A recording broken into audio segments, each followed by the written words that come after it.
Housing Committee for Wednesday, March 16, 2016, room 1060, City Hall, Los Angeles, about 1:15. I am Gil Cedillo, Chair. I'm joined by my colleagues, Mr. Gordon Price, Mr. Harris Dawson, and Mr. Jose Huizar. And we'll start with public comment, and then go ahead. Very good, Mr. Chair. Item number 1, HCID report relative to enhancing the foreclosure registry program and using foreclosure registry penalty fees to invest in foreclosed properties to combat blight and stabilize neighborhoods. Okay. So let's start with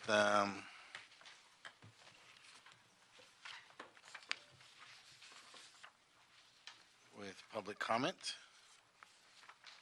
And can I get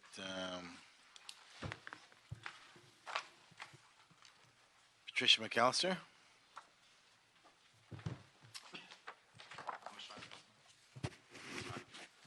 1 minute. I am very suspicious of this program. I see that you have neglected to help homeowners fix their violations with the handiworker program. They qualify for $5,000 to help fix their homes. We wouldn't have all these foreclosures if somebody was not, I think, stealing the money. There's currently $2.8 million in there, and I've seen senior citizens, they qualify, coming to City Hall crying, and you haven't told them a word about this program. I'm a programmer. I have a degree in computer science. I don't know why you're paying somebody $540,000 to program this system when all you need is a little database to input this information. You guys have helped put people on the street, and then you come up with millions of dollars in programs to stuff pockets with, $948,000 for programming services. You don't need that kind of money. You can spend maybe $15,000 and set up that database. I have a degree in computer science. I know what I'm talking about.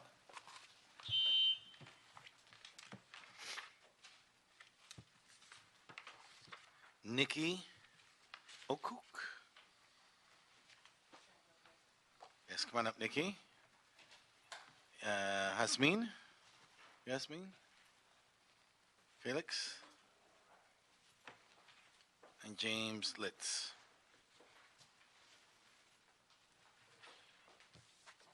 Okay, Nikki. Hi, I'm a small business owner in South Los Angeles, and I've lived here my entire life. My mother and my grandmother before me were also small business owners. Sorry, I'm going to get kind of emotional. I came back to Los Angeles because I really wanted to build a business in this community, but the problem is now we're doing good, and nobody will qualify me for a home loan. I want to continue to live in my community. I want to continue to build businesses there. We have 20 employees.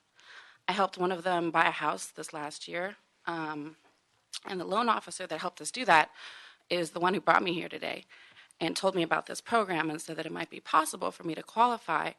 And so, sorry, gosh, I didn't know I was going to get so emotional talking about this. I just want to say that anything that will help us stay in our communities and build businesses like the one I've built. We recycle tires. We've made green-collar jobs in our community. You're my council member, Harris Dawson. I'm in support of. Thank you. Thank you. I'm a resident of downtown LA. I'm also employed here. I work as a loan processor. I'm also familiar with several of these programs for down payment assistance. And I am in support of expanding the program to help low-income and moderate-income buyers to purchase. I get to deal with them on a daily basis. I see how so many families benefit from the programs, and they're getting more, families are getting priced out more and more often, and I feel like these programs really help them to be able to qualify to purchase. So I'm in support of expanding the program. Thank you.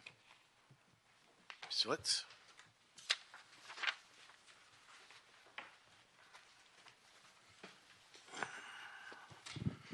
Good afternoon. I'm James Litz from the Beverly Hills Greater Los Angeles Association of Realtors, following up on a letter I sent to all the council members regarding this program, supporting moving forward with option 2 with the down payment assistance. You should know that any foreclosed property is a blight upon a neighborhood.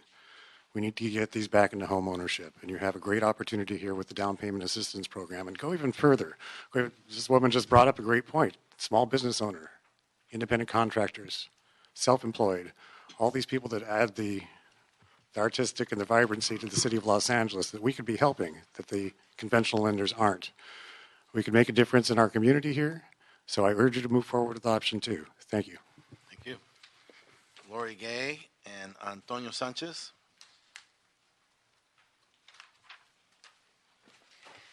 Thank you. Hi, I'm Lori Gay. I'm the president and CEO of Neighborhood Housing Services of LA County.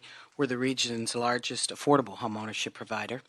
During the crisis, we counseled 35,000 people a year on foreclosure response.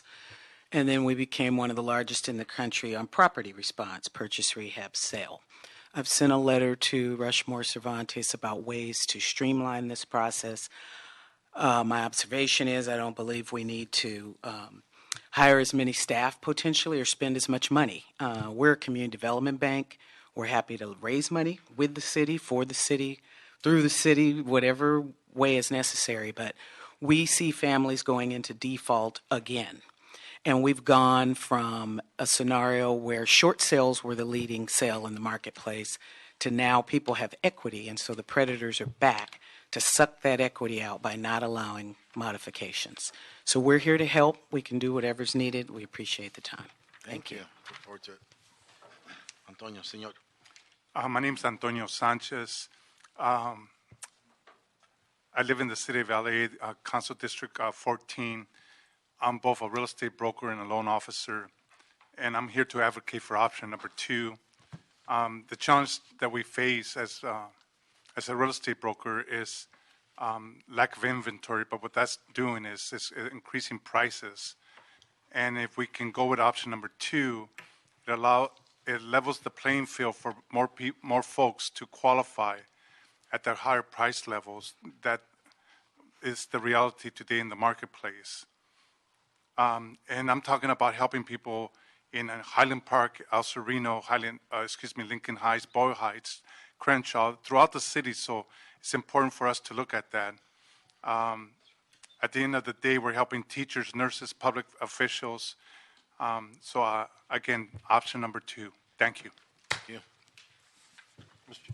Chairman, Yeah. can I ask Ms. Gabe, Yes. who's obviously got a wealth of experience and credibility in this area, do you have a preference, option 1 or 2? I think you have to have both or you mess with the neighborhood. And I think that the city not having success in the initial round with the $5 million that got sent back, we could spend that tomorrow. It's just what's going on. And I think on the down payment side, you get the most leverage there in terms of who's willing to join right now. And it's the only way families who are of modest means will have a chance to participate. Our affordability report we put out to a number of you shows that if you earn less than $100,000 in the city of LA, you likely can't buy or rent here affordably. That's not conscionable. So I think you have to do both. We've got to sit down and strip these numbers down, sir, and figure it out. And I think there are a lot of opportunities with bank mergers, closures, and the Department of Justice suing everybody. Let's get that money. And I think the city has a phenomenal opportunity right in front of you to make a dent. Thank you. Thank you. Ricardo Asensio and Matthew Callahan.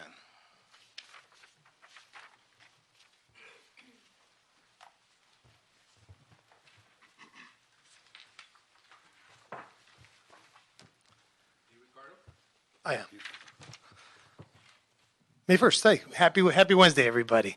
My name is Ricardo Asensio. I'm actually from the district, Felipe Fuentes' district, District 7, real estate broker, born and raised in Pacoima. I recently encountered a transaction where I represented both the seller and the buyer utilizing these low-income housing assistance program. These people are 5 family members, all working, but lacked the capital to compete in a multiple offer scenario, which is very common in our industry, I'm sure you could appreciate. So I'm here in support of option 2. I would highly encourage, and I can foresee many people that have not qualified in the past because of their lack of liquidity and competing with these multiple offer scenarios.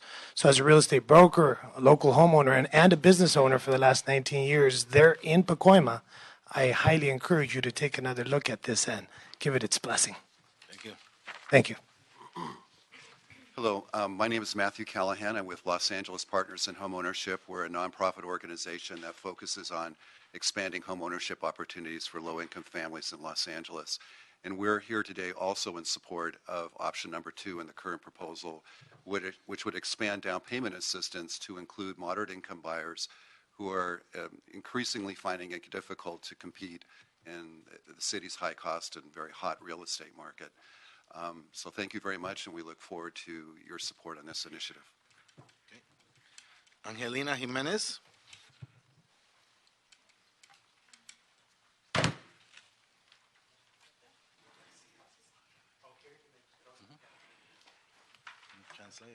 Translate. Hola. Buenas tardes.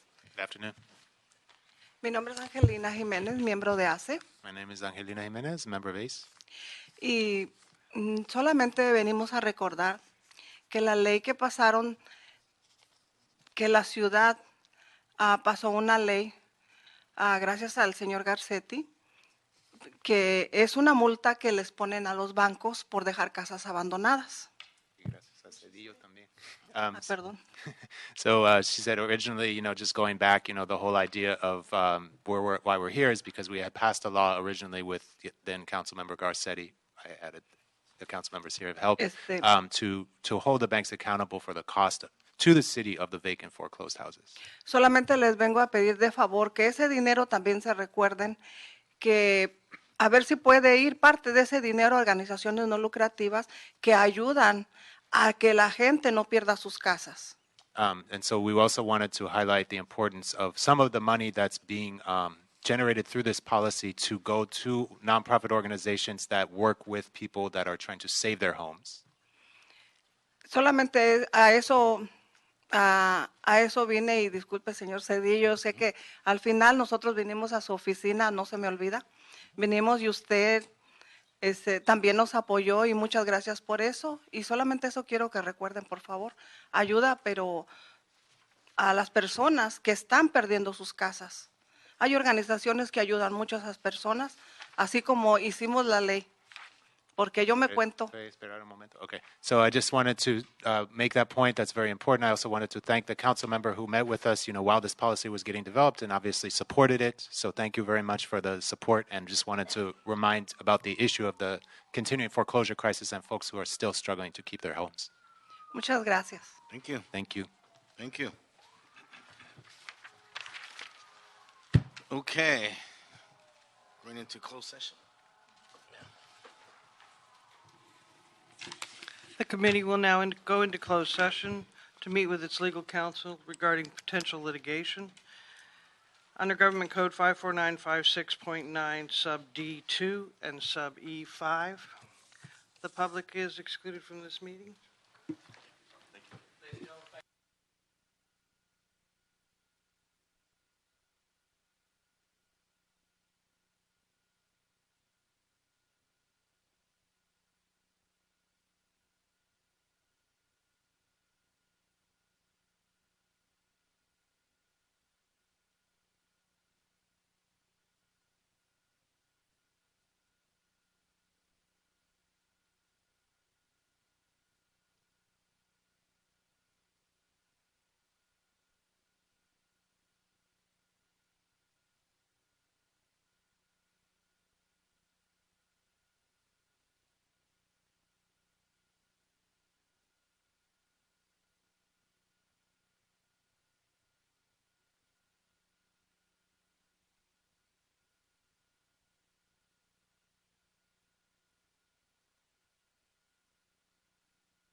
Okay, sir.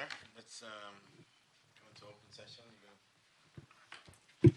We don't, Mr. Chair, I don't need to read anything further. We can go. Thanks. Good afternoon, Rushmore Cervantes with the Housing and Community Investment Department. I'm joined by Helen Morales, who runs our foreclosure registry program in the department. The department has before you a report that is addressing both a motion by this council as well as responding to an audit by the city controller. And with this, we're reporting back on several recommendations to address the improvements to the program that encapsulates two main buckets of sources of monies. The registry allows for a $155 registration fee each year for each property when it hits a notice of default. Thereafter, there are also penalties that are assessed for late payment of the registry or noncompliance with providing updates on the condition of the properties. To date, on the registry account, we've accumulated approximately $4.5 million. On the penalty side is about $4.6 million. They're similar, but they're different accounts and different utilizations for each of those pots.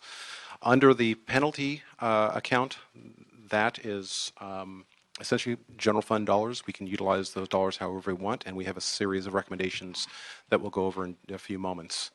As it relates to the registry dollars, those dollars are intended solely for the purpose of maintaining the registry and all the facets of the ordinance as was intended when it was implemented in 2010. One of the primary goals is to provide sufficient support staff for the department as well as the city attorney's office to maintain the registry. This includes having staff to develop a geo-registry to take the data that we are able to glean from the foreclosure and or notice of default and be able to create a database that can be utilized by various city departments, including the city planning department, building and safety, and police department. We have position authorities as well as systems dollars for that purpose. This would be, we've already been working with those departments, and it's based on the data we've provided them so far, those departments are very excited to get this updated information. As it relates to the staffing to maintain the foreclosure registry, what's key about this ordinance is to ensure that the properties are maintained. Banks and servicers are to provide monthly reports as to the status of the properties. The department itself needs staff to be able to, one, ensure that those reports are filed on a monthly basis, two, to review those reports, and three, to go out and inspect those properties if it feels that there is something wrong with those properties, and thereafter notify the banks or servicers that there is a problem with those properties and go down the administrative path to ensure that those properties are brought up to a sensible condition so that's not creating a blight in the community. Prior to this report coming forward, we borrowed staff from other parts of our department, and therefore we're making a recommendation to return those staff to their appropriate positions, which was under the Rent Stabilization Ordinance and Systematic Code Inspection Program. So we're asking for 6 position authorities to be able to maintain the registry. We're going to keep on loan 5 from those other 2 aforementioned programs for a total of 11 that will be running this program in earnest. In addition to that, you're going to have, I believe, 2 position authority requests from the city attorney's office, a deputy city attorney 3 position, as well as a paralegal to be able to support on the negotiations with the banks that are non-compliant. Because we're in closed session, just for the public record, we do have approximately 55 banks or servicers that are non-compliant with either non-payment of the registry and or late penalties or fines associated with non-compliance with the ordinance. The city attorney and the HCID department will begin in earnest based on the instructions from this committee to negotiate with the 6 banks that have the greatest outstanding balances. As it relates to utilization of the $4.5 million and any subsequent penalty dollars that do come in, as I mentioned earlier, these are essentially general fund. There's no strings attached to them. We, per the instructions via the motion, we developed a couple of options for this committee's consideration. One was an NSP-like program, which is option 1. Option 2 was a first-time home buyer program. Right now, the city operates through federal fees, or excuse me, a federal grant, a first-time homebuyer program that goes primarily to low-income households. That basically means up to 80% AMI. We do have the option to potentially create a subsequent program that would achieve first-time homebuyer programs for 81 to say 120 or even 150 area median income levels. This would be able to address a gap that's currently not being filled. There was also another option on the table for this committee to consider. It was that of a negotiation with the banks to look to buy down the principal and or interest of those loans. Our experience in the past has been that that was not successful, so we're not recommending that. I understand that there's a number of different organizations that have expressed interest in assisting the department to look at various options as it relates to potentially leveraging the $4.5 million and or any additional penalties that do come forward. We have an opportunity, as I'd mentioned in closed session, the opportunity to potentially, through our negotiations, leverage the banks and the relationships we have with them for potential Community Reinvestment Act credit that they may want to achieve via straight grants and or reduction in fees when they issue subsequent loans to first-time home buyers. So that the devil will be in the details as we negotiate with each of the 6 banks, but that could also inform potentially how we could approach other type of increase or leveraging of those penalty fees as they come in so that we can build a robust program. And then ultimately this committee and council will have to decide ultimately however we negotiate with the banks and or how we want to move forward with a program or programs. We're well positioned to be able to move forward with any of the options that's before you. And Helen and I and Greg Kung from our systems group are here to answer any questions relative to the recommendations before you now.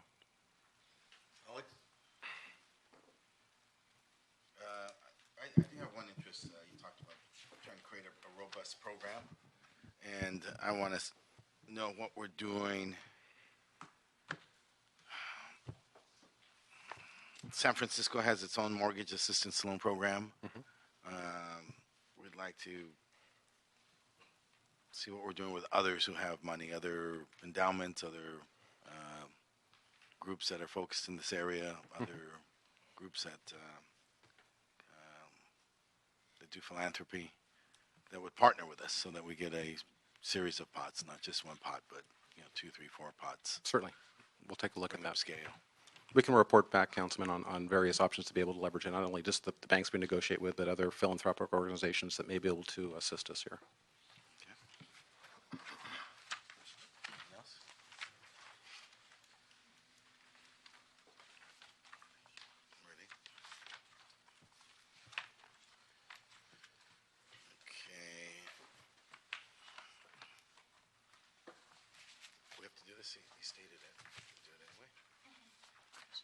Okay, just for the record, add to the HCID staffing recommendation, resolution authority for 1 deputy city attorney 3 and 1 paralegal 1 in the city attorney's office for the period March 2016 through June 2016, and to continue the resolution authority in fiscal year 16-17.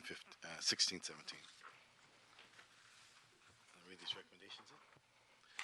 Okay, so here's the recommendations. Delete recommendation 2 from the HCID report as it pertains to adopting the foreclosure registry neighborhood stabilization program. Delete recommendation 3 from HCID report. Instruct HCID LA to work with the city attorney to amend the foreclosure registry ordinance to establish a process for negotiating for outstanding penalty fees. Include HCID to report back on option 2, the down payment assistance report, and to include, as we talked about, the partnering with philanthropic organizations, nonprofits, banks, credit unions, and foundations to potentially fund a new mortgage assistance fund. Look into partnering opportunities with the Realtors Association or any other like groups that would like to assist in such a program. And look into opportunities to leverage the Community Reinvestment Act. And finally, instruct HCID to make any technical correction to the controller's instructions based on today's recommendation prior to council. Thank you. Got it all? Yes, sir. That's it. Do we need a...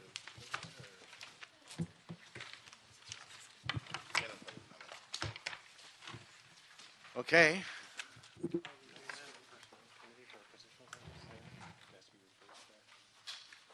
all on the agenda. Councilmember, recommendation number 4, John White, City Clerk. Yes. Are you approving number 4 and 5 of the HCID report? You deleted 2 and 3. Yes. The answer is yes.